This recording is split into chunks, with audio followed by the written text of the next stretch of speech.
வெளிப்படுத்தின விசேஷம் 9ஆம் அதிகாரம். 5ஆம் தூதன் எக்காளம் ஊதினான். அப்பொழுது வானத்திலிருந்து பூமியின் மேல் விழுந்த ஒரு நட்சத்திரத்தை கண்டேன். அவனுக்கு பாதாள குழியின் திறவுகோல் கொடுக்கப்பட்டது. அவன் பாதாள குழியை திறந்தான். உடனே பெருஞ்சூளையின் புகையைப் போல அந்த குழியிலிருந்து புகை எழும்பிற்று. அந்த குழியின் புகையினால் சூரியனும் ஆகாயமும் அந்தகாரப்பட்டது. அந்த புகையிலிருந்து வெட்டுக்கிளிகள் புறப்பட்டு பூமியின் மேல் வந்தது. அவைகளுக்கு பூமியிலுள்ள தேள்களின் வல்லமைக்கொப்பான வல்லமை கொடுக்கப்பட்டது. பூமியின் புல்லையும் பசுமையான எந்த பூண்டையும் எந்த மரத்தையும் சேதப்படுத்தாமல் தங்கள் நெற்றிகளில் தேவனுடைய முத்திரையை தரித்திராத மனுஷரை மாத்திரம் சேதப்படுத்த அவைகளுக்கு உத்தரவு கொடுக்கப்பட்டது. மேலும் அவர்களை கொலை செய்யும்படிக்கு அவைகளுக்கு உத்தரவு கொடுக்கப்படாமல் 5 மாதமளவும் அவர்களை வேதனைப்படுத்தும்படிக்கு உத்தரவு கொடுக்கப்பட்டது. அவைகள் செய்யும் வேதனை தேளானது மனுஷரை கொட்டும்போது உண்டாகும் வேதனையை போலிருக்கும். அந்நாட்களில் மனுஷர்கள் சாவை தேடியும் அதை காணாதிருப்பார்கள். சாக வேண்டுமென்று ஆசைப்படுவார்கள். சாவோ அவர்களுக்கு விலகி ஓடிப்போம்.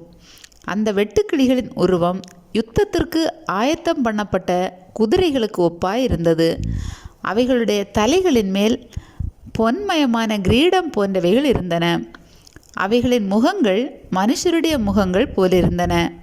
அவைகளுடைய கூந்தல் ஸ்திரீகளுடைய கூந்தல் போலிருந்தது. அவைகளின் பற்கள் சிங்கங்களின் பற்கள் போலிருந்தன. இருப்பு கவசங்களைப் போல மார்க்கவசங்கள் அவைகளுக்கு இருந்தன.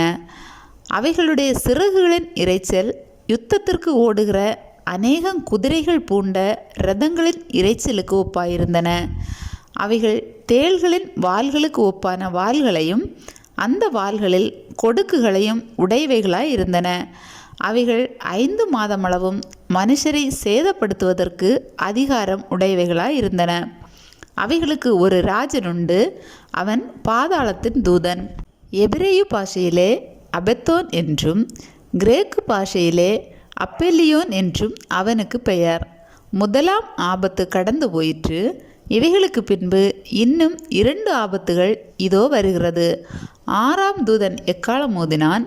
அப்பொழுது தேவனுக்கு முன்பாக இருந்த பொற்பீடத்தின் 4 கொம்புகளிலுமிருந்து ஒரு சத்தம் தோன்றி எக்காலத்தை பிடித்திருந்த 6ஆம் தூதனை நோக்கி, ஐபிராத் என்னும் பெரிய நதியண்டையிலே கட்டப்பட்டிருக்கிற 4 தூதர்களையும் அவிழ்த்துவிடு என்று சொல்ல கேட்டேன்.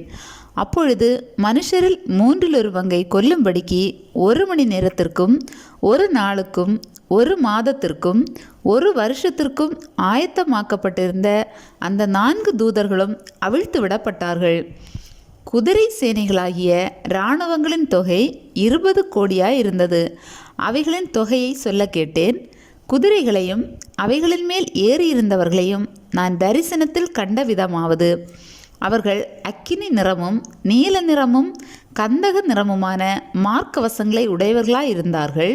குதிரைகளுடைய தலைகள் சிங்கங்களின் தலைகளைப் போலிருந்தன. அவைகளுடைய வாய்களிலிருந்து அக்கினியும் புகையும் கந்தகமும் புறப்பட்டன. அவைகளுடைய வாய்களிலிருந்து புறப்பட்ட அக்கினி புகை கந்தகம் என்னும் இம்மூன்றினாலும் மனுஷரில் 1/3 பங்கு கொல்லப்பட்டார்கள்.